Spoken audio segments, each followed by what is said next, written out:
Facebook নামৰ এখন অসমীয়া চিনেমাৰ সমাৰোহত অতিথি হিচাপে নিমন্ত্ৰণ ৰক্ষা কৰি সেই অনুষ্ঠানটিত উপস্থিত থাকোঁ। শ্ৰদ্ধা আৰু সেৱা নিবেদন কৰিলোঁ। আজি উপস্থিত প্ৰযোজকসকল আৰু পৰিচালক তথা চিত্ৰনাট্য সংলাপ আৰু কাহিনী নিৰ্মাতা ডক্টৰ বিমলজ্যোতি বৰদলৈ দেৱক ঈশ্বৰে অপূৰন্ত শক্তি দিয়ক। তেওঁ যাতে এই কাৰ্যসূচী খুব সুন্দৰকৈ ভৱিষ্যতে সম্পন্ন কৰিব পাৰে। ফেচবুক শব্দটো এতিয়া আমাৰ সমাজত খুবেই জনপ্ৰিয়। গতিকে মই ভাবোঁ ফেচবুক নামটো লৈ যি চিনেমাখন হ'ব সেইখনো জনপ্ৰিয় হৈ উঠিব। আৰু এতিয়া আমাৰ দৈনন্দিন জীৱন মানে ৰাতিপুৱা শুই উঠোঁতেই মোবাইলটো টিপি ৰাতি শুবৰ সময়তো মোবাইলটো টিপি চাওঁ আমি সামাজিক মাধ্যম ফেচবুক।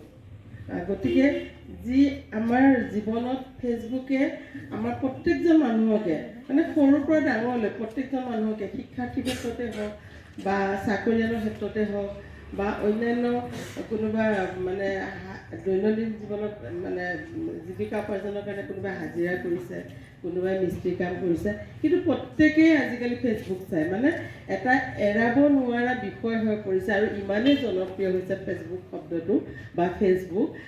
গতিকে এই চিনেমাখনে মই ভাবোঁ জনপ্ৰিয়তা অৰ্জন কৰিব। কিন্তু এই ক্ষেত্ৰতে মই যিহেতু চিত্ৰনাট্য ডক্টৰ বিমলজ্যোতি বৰদলৈ, গতিকে তেওঁক মই এটা অনুৰোধ কৰিম, যিহেতু সামাজিক মাধ্যমৰ জৰিয়তে যিমান ভাল হৈছে তাৰ মাজতে কিছুমান অপৰাধমূলক কামতো কি হৈছে মানে জাল এখন পৰি গৈছে, যিখন জালত আমাৰ ভাল মানুহো মানে ভৰি দি পেলাই সেই জালৰ পৰা ওলাই আহিবলৈ অলপ দিগদাৰ হৈ যায় বা কোনোবা সৰ্বস্ব হৈছে। ইয়াতে কিন্তু পুৰুষ মহিলা সকলোৱে নিৰ্যাতিত হৈ আছে দেই। মানে যিটো অপৰাধ জগতখনৰ মানে সামাজিক মাধ্যমৰ জালৰ যিখন অপৰাধ মাধ্যমৰ যিখন জাল সেইখন জালত, গতিকে যিটো আমি ইংৰাজীত চাইবাৰ ক্ৰাইম বুলি কোৱা হয়, এই চাইবাৰ ক্ৰাইমটো মানে আইন জগতত মানে নতুনকৈ সংযোজন হৈছে আৰু ইয়াৰ ওপৰত বিভিন্ন মানে গৱেষণামূলক পৰীক্ষা নিৰীক্ষা বা আইন মানে ওলাইছে। আৰু ইতিমধ্যে বহুত কেছো এই চাইবাৰ ক্ৰাইমছৰ মানে জনিত বহুত কেছ গোচৰ মানে অসমত হ'বলৈ ধৰিছে। আমাৰ মৰিগাঁৱতো কিন্তু খাৰিজ হোৱা নাই, মৰিগাঁৱতো বহুত এনেকুৱা অপৰাধমূলক গোচৰ হৈছে চাইবাৰ ক্ৰাইমত।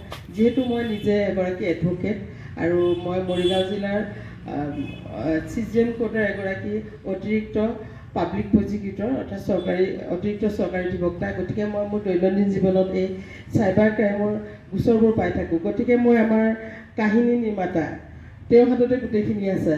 গতিকে মূল কাহিনীৰ সমান্তৰালকৈ কোনোবা উপকাহিনীৰ জৰিয়তে যাতে মানে এই চাইবাৰ ক্ৰাইমৰ জালত কেনেকৈ পৰিব নালাগে তেনেকুৱা ধৰণৰ মানে যদি কাহিনী উপকাহিনী যায়, আমাৰ সমাজলৈ এটা মেছেজ যাব।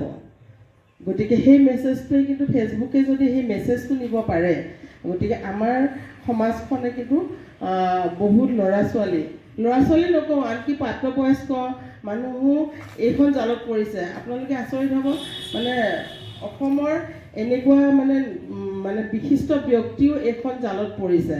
গতিকে সেই জালত নপৰিবলৈ মানে কেনেকুৱা ধৰণৰ মানে নিজকে প্ৰস্তুত কৰিব লাগিব, সেইটো উপকাহিনীৰ জৰিয়তে আমাৰ কাহিনী নিৰ্মাতাৰে যদি দিয়ে আমাৰ সমাজৰ কাৰণে এটা ভাল মেছেজ যাব আৰু মানে দৰ্শকেও ভাল পাব।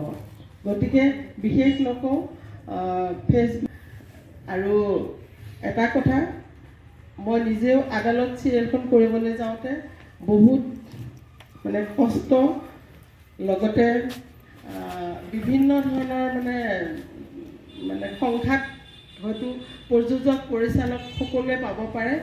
এইটো পোৱাটো নিতান্ত মানে পাবই নিতান্ত, তাৰমানে মই যেনেকৈ পাইছোঁ।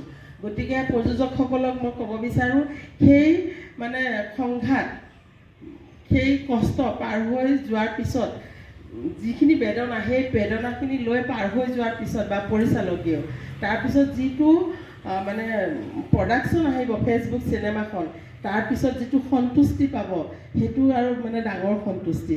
সেইটোৱে হ'ল মানে ফল, ডাঙৰ ফল।